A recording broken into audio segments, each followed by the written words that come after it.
Hi, colleagues. My name is Claudia Abar, and I am a kindergarten teacher in District 4. I'm also your virtual content specialist for kindergarten math.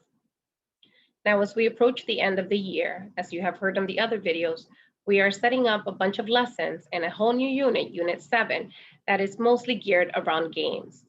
Now, there are a few reasons why we do this. Number one, to provide you with additional assessment options for your children in a fun and engaging way. Number two, to review the work that we have been doing all year long and continue the review as our children get ready to go to first grade. And number three, to give you an opportunity to watch your children engage with one another. Engage with one another in the sense that, can they help one another with the games? Can they learn from each other? Can they support one another as they do this work together? We want to be very intentional about the partnerships that we create around these games so that the children have a balance. You don't want somebody who is always going to struggle and somebody who is going to ace the game. You kind of want to, maneuver that a little bit. But we know that you know this. We just want to make sure that you remember that it's not a free for all. It's not a everybody go and play. Because as much fun as that can be for the children, their partnerships still need to be a little bit more intentional than that. So I want to share a couple of things with you as we show you this work. The very first thing is that here is the end of this is week 36 from the Teach Hub lessons. The last two Engage New York lessons are here. Unit 6 ends this week, and then we begin Unit 7. Now, as we go into Unit 7, day 1, there is still an assessment, a guidance for summarizing. You want to make sure that you understand what was the point of playing the game. And in doing so, you also have this slide, which is the assessment throughout the instruction. Even though the children are playing games as they do this, we want to make sure that they are still getting the practice that they need. And they accurately count quantities up to 10. Now remember, for day 1, the game was toss 10 chips. Can they see the different combinations of 10?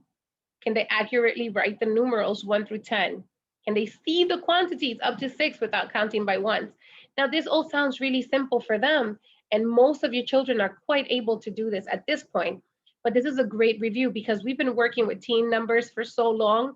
Maybe they just need additional practice on this.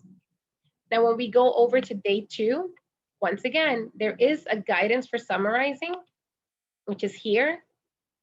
We're going to ask some questions. Why did you like this game the best today?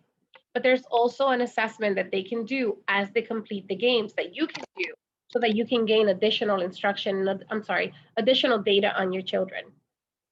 Again, can they figure out how many to get to 10? Can they do the math without counting one by one?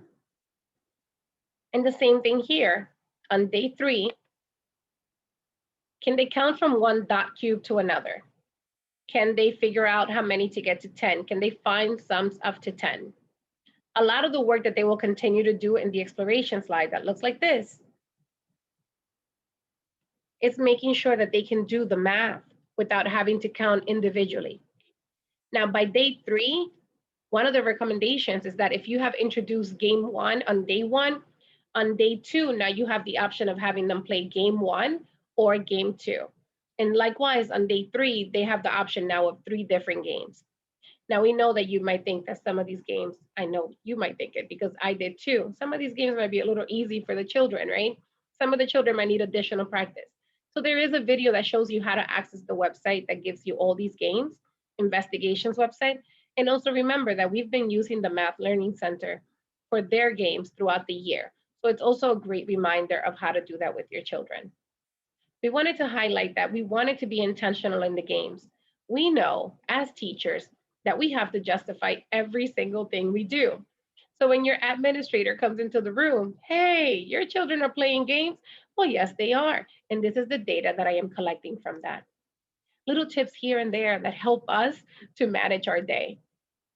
Thank you so much for watching, colleagues. I'll see you next time.